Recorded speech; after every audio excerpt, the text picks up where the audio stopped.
इसके अंदर समरूप त्रिभुजों के अंदर आप देखिए अपन ने ये उदाहरण सारे कर लिए थे। अब ये उदाहरण 3 यहाँ तक ये हो गए थे। अब ये प्रश्न है जो कि आपको बताते हैं कैसे होते हैं कैसे नहीं होते हैं। ध्यान से समझना, समझ में नहीं आए आप पूछ सकते हैं, कोई दिक्कत नहीं है कि साहब ये समझ में नहीं आया यहाँ पर कैसे हुआ, पूछ सकते हैं। आकृति 6.17 ये इसी के ये प्रश्न है। इसमें ये कह रहा है कि फर्स्ट और सेकंड में डीई समांतर बीसी, ये देखिए ये डीई आपको दिख रहा है, बीसी दिख रहा है, ये समांतर है। और किसी भी त्रिभुज में, त्रिभुज होना चाहिए, अगर एक भुजा के समांतर कोई एक रेखा खींची जाती है तो वो अन्य दो भुजाओं को समान अनुपात में विभाजित करती, ये थेल्स प्रमेय कहता है। तो ये अपना आप ही अनुपात बराबर होगा ए डी बटे बी डी, दूसरा हो जाएगा ए ई और सी ई, ये आपस में बराबर होंगे। तो ये कह रहा है कि ईसी और एडी ज्ञात करिए। तो ये ज्ञात कर सकते हैं, इस सी ई को मान लीजिए एक्स, जो कि आपको ज्ञात करना है, इसको एक्स मान लिया। तो अब इसमें थेल्स पर में 100% लगेगी। तो देखिए इस फर्स्ट के अंदर त्रिभुज ए बी सी में क्या है भाई, डी ई समांतर बी सी। जब किसी त्रिभुज में एक भुजा के समांतर एक रेखा होती है तो थेल्स पर में पक्की लगेगी, 100% लगेगी। तो यहाँ पर ये इसके समांतर है, तो यहाँ पर मैं लिखूंगा देखिए A D upon B D, यह अनुपात किसके बराबर होगा, ए ई अपॉन सी ई। और ये क्यों लिखा जाता है, ये थेल्स प्रमेय से, ये थेल्स प्रमेय से आता है। थेल्स ने यही बताया कि त्रिभुज होना चाहिए, एक भुजा के समांतर एक रेखा होनी चाहिए, तो अन्य रेखाओं को समान अनुपात में विभाजित करता है, ये समान अनुपात हो गया। अब देखिए एडी आपको दिया हुआ है, एडी है वो है 1.5, बीडी आपको दिया हुआ है 3, जो दिया हुआ है वो आप लिखते रहें। और इसी तरीके से ए ई दिया हुआ है 1 और सीई एक्स जो कि आपको ज्ञात करना है, तिरछा गुणा कर लीजिए, बटे में है, बीच में बराबर का निशान है, तो आप इसको जो है तिरछा गुणा करके और फिर आप कर सकते हैं। तो तिरछा गुणा करेंगे, देखिए x का 1.5 के साथ वज्र गुणा 1.5 इंटू एक्स और 3 का 1 से गुणा, 3 एकम 3, ये जो गुणा में है x के साथ में, ये दूसरी तरफ जाएगा तब बट्टे में जाएगा, ये 1.5 दशमलव हटाएंगे तो ये 30 आ जाएगा, 15 दूणे 30, यानी x बराबर 2, x का मतलब सीई बराबर 2 सेंटीमीटर, ये उत्तर हो गया। प्रश्न भारी नहीं है, आसान है, पर समझ के करेंगे तब बड़ा आसान। अब ऐसे कैसे, इसके आगे वाले में देखिए, ये त्रिभुज एबीसी दिया हुआ है, बी डी 7.2, एडी आपको ज्ञात करनी, मान लीजिए ये वाई, ए ई दिया हुआ है, सी ई दिया हुआ है, तो इसमें भी आप थेल्स प्रमेय से लिखेंगे। तो देखिए यहां पर मैं इसको सरल कर देता हूं, त्रिभुज ए बी सी में क्या है भाई, डी ई समांतर बी सी, जब ये समांतर है तो अनुपात बराबर होगा ए डी बटे बी डी और ए ई बटे सी ई। ये कहां से लिखते हैं, थेल्स प्रमेय से, थेल्स प्रमेय से। अब देखिए अनुपात बराबर है तो यहाँ जो दिया हुआ लिख दो, जो ज्ञात करना रह जाएगा, ए डी वाई है, ज्ञात करना है, बी डी 7.2, ए ई 1.8 और सी ई 5.4। अब देखिए साहब ये दशमलव हट जाएंगे, इसको तिरछा गुणा कर देंगे 7.2 का, तो वाई का मान आ जाएगा, ये दशमलव हटा दीजिए, यहाँ से हट जाएंगे, और 7.2 का यहाँ गुणा कर देंगे, यहाँ भी दशमलव हटा देंगे, इसका भी। अब इसको काट पीट कर लीजिए, और जैसे ये 18 से कट जाएगा, 18 से 3 बार, और 3 से 72 कट जाएगा, 3 दूनी 6 और 3 चौक 12, 10 का भाग देंगे 2.4 सेंटीमीटर, यही आंसर है, वाई का मतलब एडी। तो देखिए बहुत ही आसान है, बहुत ही इजी है, अगर आप इसको समझ के करते हैं कि भाई ये त्रिभुज है और एक भुजा के समांतर, इस बीसी के समांतर ये खींची जाती है, तो ये अनुपात बराबर होते हैं, बस इतना याद रखना और कुछ भी नहीं रखना। फिर देखिए अगला प्रश्न, दूसरा प्रश्न है ये। संख्याएं हैं, चेंज कर सकते हैं, विधि यही होती है। ये कह रहा है किसी त्रिभुज पी क्यू आर में, अब देखिए त्रिभुज कह रहा है तो पहले अपन को एक त्रिभुज बनाना पड़ेगा। इसका चित्र दिया हुआ नहीं, आप त्रिभुज बना लीजिए। ये त्रिभुज हो गया। पी क्यू आर का है तो ये पी क्यू आर, ठीक है, त्रिभुज हो गया। भुजाओं पी क्यू और पी आर, ये पी क्यू है इधर वाली, पी आर है इधर। पर कर्म से बिंदु और ई और एफ है, यहाँ पर कोई बिंदु ई है, इस पर कोई बिंदु एफ है। तो बताइए कि प्रत्येक स्थिति के लिए कि क्या ई एफ क्यू आर समांतर है क्या, यानी ये जो ई एफ है ये क्यू आर के समांतर है या नहीं है, ये सिद्ध करना आपको। ये 3 प्रश्न दिए हुए, किसमें समांतर है किसमें समांतर नहीं है।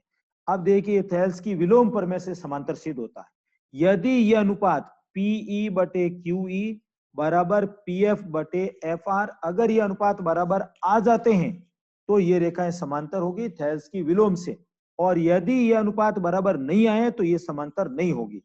अब देखिए साहब इसका पहला प्रश्न, पीई 3.9 ये दिया हुआ है, ई क्यू ये E Q 3 centimetre, P F 3.6 centimetre 3.6 और एफ आर 2.4 सेंटीमीटर। अब आप इनका अनुपात ज्ञात करते हैं। देखिए पीई बटे क्यू ई क्या आएगा, पीई का मतलब आएगा 3.9 और क्यू ई का मतलब आ जाएगा 3। दशमलव हटाएंगे तो ये 30, 3 से ये कट रहे हैं, ऊपर आ जाएगा 3 3 9 और ये 3 से कटेगा 10, ये अनुपात आ गया। ऐसे के ऐसे आप दूसरा अनुपात पी एफ बटे आर एफ इनका अनुपात निकालते हैं। पी एफ का मतलब 3.6 और आर एफ का मतलब 2.4, दशमलव हट जाएंगे तो 36 और 24। अब ये कटेंगे साहब, बार दूने 24 और बार तिये 36, यानी 3/2। देखिए ये अनुपात बराबर नहीं है। पीई बटे क्यू ई करते हैं 13/10 और P F upon R F करते हैं 3/2, ये अनुपात बराबर नहीं है। यानी मैं यहाँ पर लिखूंगा पीई बटे क्यू ई ये बराबर नहीं है पी एफ और आर एफ के। जब ये बराबर नहीं है इसका मतलब ये रेखाएं समांतर नहीं। अतः जब अनुपात बराबर नहीं है तो मैं यहाँ पर लिखूंगा ई एफ इसके समांतर नहीं है, क्यू आर के ये समांतर नहीं है, ऐसे काट दूंगा। ठीक है ना, समांतर के लिए लाइन हो गई और काट दिया मतलब ये समांतर नहीं है। तो ये इस तरीके से देखिए कितना आसानी से होता है। अब ऐसे के ऐसे इसका सेकंड भाग है। देखिए सेकंड भाग को मैं आपको बताता हूं ऐसे कैसे चित्र बनेगा। मैंने इंक चेंज कर ली है। पीई 4, ये पीई ये 4 सेंटीमीटर, फिर क्यूई ये 4.5 सेंटीमीटर। ये आपको चित्र वापस बनाना पड़ेगा, मैं इसी चित्र में कर रहा हूं। पी एफ ये 8 सेंटीमीटर, आर एफ ये 9 सेंटीमीटर। अब देखिए इनका अनुपात देखते हैं। ये आ जाएगा पीई बटे क्यूई। पीई कितना है 4, क्यूई कितना है 4.5, दशमलव हटाएंगे तो ऊपर 40 नीचे 45। अब ये 5 से कट जाएंगे, 5 से ये 8 और ये 9। ऐसे कैसे P F upon R F, तो पी एफ क्या आएगा 8 और आर एफ क्या आएगा 9। आप देखिए ये अनुपात बराबर है दोनों ही, ये भी 8/9 आया, ये भी 8/9 है। तो हम लिखेंगे पीई बटे क्यू ई बराबर पी एफ बटे आर एफ। ये बराबर है। जब ये अनुपात बराबर है इसका मतलब ये हुआ कि ये भुजाएं समांतर होगी। ये समांतर क्यू आर हैज प्रूव्ड, ये समांतर होगी। अब ऐसे कैसे, ये तीसरा है, ये आपको खुद को कर लेना। 2 मैंने बता दिए, एक आप कर लेना। देखिए तीसरा प्रश्न बहुत ही आसान है। आकृति आपको ये चित्र दिया हुआ है, ये कुछ भी नहीं है, चित्र आपको दे रखा है। एल एम समांतर सीबी, ये एल एम देखिए ये किसके समांतर है, सीबी के। अब फिर वो देखिए ए बी सी ये त्रिभुज बन रहा है, एल एम सीबी के समांतर है, तो दिखती बात है यहाँ थेल्स प्रमेय लगेगी। क्योंकि एक भुजा के समांतर एक रेखा है। फिर ये कह रहा है एल एन, ये किसके समांतर है, सी डी के। तो इसमें भी आपको थेल्स प्रमेय लगानी पड़ेगी। जब एक भुजा के समांतर एक रेखा है तो थेल्स प्रमेय लगेगी। सिद्ध कीजिए कि अनुपात आपस में बराबर है। तो देखिए अपन को तो कुछ नहीं करना है, थेल्स प्रमेय लगानी है। तो मैं यहाँ पर लिखूंगा त्रिभुज ए बी सी में एल एम समांतर सी बी, अतः यह आ जाएगा ए एम बटे एम बी या बी एम बराबर ए एल बटे सी एल। ये समीकरण एक, और ये किससे आता है, थेल्स प्रमेय से। यहां लिखना पड़ेगा, ये थेल्स प्रमेय से आता है। अब देखिए ऐसे कैसे, त्रिभुज ए C D, A B C था, ए डी सी में क्या आएगा भाई, ये एल एन, ये समांतर है सी डी के, ये इसके समांतर है। अतः अनुपात बराबर आएगा, यह आएगा देखिए यहाँ ए एन बटे में आ जाएगा, ए एन के नीचे डी एन, और उधर आ जाएगा इसके ऊपर दूसरी साइड ये ए एल बटे सी एल। ये भी थेल्स प्रमेय से आता है। यानी दोनों त्रिभुजों में थेल्स प्रमेय लगेगी, क्योंकि ये रेखा है वो समांतर दिख रही है ऐसे। समीकरण 1 व 2 से, 1 व 2 से आप देखिए इनका राइट हैंड एक जैसा है। ये फर्स्ट में भी देखिए A L upon C L है, यहाँ भी A L upon C L है, ये बराबर है। इसका मतलब लेफ्ट हैंड बराबर है। मैं लिख दूंगा A M upon B M, और इधर ये रहेगा ए एन, समीकरण 2 से। अब देखिए जो सिद्ध करना है उसमें ए एम तो चाहिए पर बी एम नहीं चाहिए, बी एम की जगह ए बी चाहिए।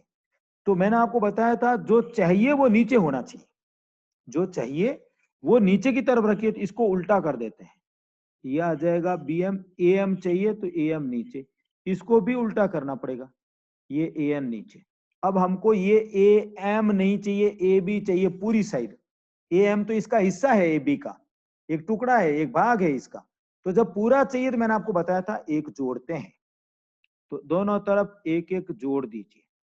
B M upon A M, इसमें एक जोड़ देते हैं, और डी एन इस बटे ए एन, इसमें भी एक जोड़ देते हैं।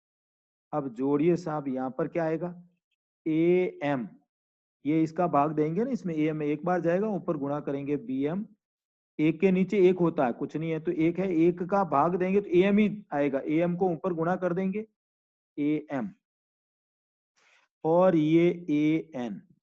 अब देखिए ए एन का भाग ए एन में एक बार, ऊपर डी एन है, तो ये हो जाएगा डी एन प्लस यहाँ पर आ जाएगा ए एन। अब आप जोड़ेंगे तो क्या आएगा, आपको मालूम है जोड़ने का तरीका, मैंने बताया था। क्या बताया था कि इसमें जो कॉमन है हटा दो, एम और एम दोनों मारा, देखो बी एम ए एम को हटा दो तो ये ए बी बच जाएगा, ये तरीका होता है। यहाँ पर ये एन कॉमन है, A N D N, N को छोड़ दीजिए तो ये हो जाएगा ए डी और ए एन। अब आप देखिए आपको ये उल्टा चाहिए, देखिए ये ए एम ऊपर है, ए बी नीचे है, ए बी नीचे करना, इसको वापिस उल्टा कर देते हैं अनुपात को, ए एम नीचे ए बी, इसको उल्टा किया तो इसको भी उल्टा कर दीजिए, ए एन ए डी। देखिए ए एन ए डी, ये रहा, देखिए आप जो सिद्ध करना है इसमें ए एन ए डी। तो ये इस तरीके से ये सिद्ध हो जाता है। बहुत ही आसान है, बहुत ही इजी है, रटने की कहीं भी जरूरत नहीं। रटोगे तो नहीं होगा, ये आप रट भी नहीं सकते हैं इसको। इसलिए भुजा के ये समांतर है एक भुजा के, तो थेल्स पर में, नीचे वाले त्रिभुज में भी थेल्स पर में, राइट हैंड एक जैसा है, लेफ्ट हैंड बराबर हो जाएगा। जो चाहिए उसको नीचे कर दो, पूरी भुजा चाहिए एक एक जोड़ दो। बस ऐसे याद रखेंगे तो ही होगा, नहीं तो नहीं होगा। अगर आपने रटना शुरू कर दिया तो इम्पॉसिबल, आप कर ही नहीं सकते हैं। तो इसलिए मेहरबानी करके रटे नहीं, इसको समझ के करें तो आपको याद रहेगा। अब ये ऐसे कैसे आगे वाला प्रश्न है ये, तो ये अपन कल कर लेंगे। 3 प्रश्न और हैं, 2 आगे और हैं, ठीक है ना, 5 6 7, बस ये इतने प्रश्न हैं इसमें। तो कल और आगे कर लेंगे, आपको कम कम मैं करवा रहा हूं, तो आप ये कम कम पूरे कर लें। ज्यादा बहुत ज्यादा करवाया तो आपको फिर समझ में नहीं आएगा, आप भूल जाओगे। इसलिए कम करें और कॉपी आप जरूर दिखाएं, ऐसा नहीं होगा आप कॉपी नहीं दिखाएं। नहीं समझ में आया तो आप स्कूल में भी आके पूछ सकते हैं, कोई दिक्कत नहीं। Okay, thank you.